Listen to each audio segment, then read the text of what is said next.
విశాఖలోని దుగ్గవానిపాలెంలో యువతిపై ఓ యువకుడు కత్తెరతో దాడి చేశాడు. నిందితుడిపై గతంలో పోక్సో కేసు కూడా ఉన్నట్టు తెలుస్తోంది. ఓ కేసు విషయంలో ఇద్దరి మధ్య ఘర్షణ జరిగినట్లు సమాచారం. గాయపడ్డ యువతిని కేజీహెచ్కు తరలించారు స్థానికులు. ఇదే అంశానికి సంబంధించి మరింత సమాచారం మా ప్రతినిధి అనిల్ అందిస్తారు. అనిల్. కార్తిక్, పెందుర్తి పిఎస్ పరిధిలో ఉన్మాది రెచ్చిపోయాడు. విచక్షణ రహితంగా యువతిపై దాడి చేశాడు. తన వెంట తీసుకొచ్చిన కత్తెరతో ఆ యువతి గొంతు కోసేటువంటి ప్రయత్నం చేశాడు. ఇంతలోనే గమనించినటువంటి స్థానికులు ఆ యువతిని రక్షించి కింగ్ జార్జ్ ఆసుపత్రికి తరలించడం జరిగింది. అయితే ఈ యువకుడిపై గతంలోనే పోక్సో కేసు ఉన్నట్టుగా సమాచారం అందుతుంది. ఆ యువతి కూడా ఆ విషయాన్ని చెప్పింది.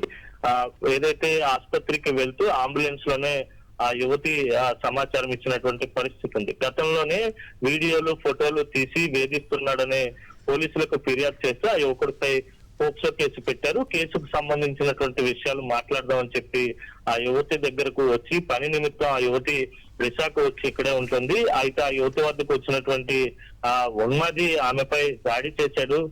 హత్య చేయాలనే ఉద్దేశంతోనే దాడి చేసినట్టుగా ఇప్పటికే ప్రాథమికంగా సమాచారం అందుతుంది. కేసు నమోదు చేసినటువంటి పెందుర్తి పోలీసులు దర్యాప్తు చేస్తున్నటువంటి సందర్భం ఉంది. అయితే యువతిని హుటాహుటిన కింగ్ జార్జ్ ఆసుపత్రికి తరలించారు. అక్కడ ఎమర్జెన్సీలో వైద్యం కూడా అందిస్తున్నటువంటి సందర్భం కనిపిస్తుంది. మొత్తంగా చూస్తే రాష్ట్ర వ్యాప్తంగా మహిళలపై, యువతులపై, చిన్నారులపై దాడులు పెరిగిపోతున్నాయి అనడానికి ఇదొక ఉదాహరణ. ఆ పట్టపగలే ఆ యువతిపై అత్యంత కిరాతకంగా దాడి చేసి హత్య చేయాలనే ఉద్దేశంతోనే కత్తెరతో దాడి చేశాడనే ఆ స్థానికులు చెప్తున్నటువంటి సందర్భం కనిపిస్తుంది. పోక్సో కేసు ఉన్నప్పటికీ కూడా ఏమాత్రం బెనుకు లేకుండా ఆమెపై దాడి చేయడం, ఆ యువతిని చంపాలని చూడడం అత్యంత దారుణమైన విషయంగా అంతా పరిగణిస్తా ఉన్నారు. దీని పట్ల సర్వత్రా ఆగ్రహం వ్యక్తమవుతుంది. కార్తిక్, థాంక్యూ అనిల్.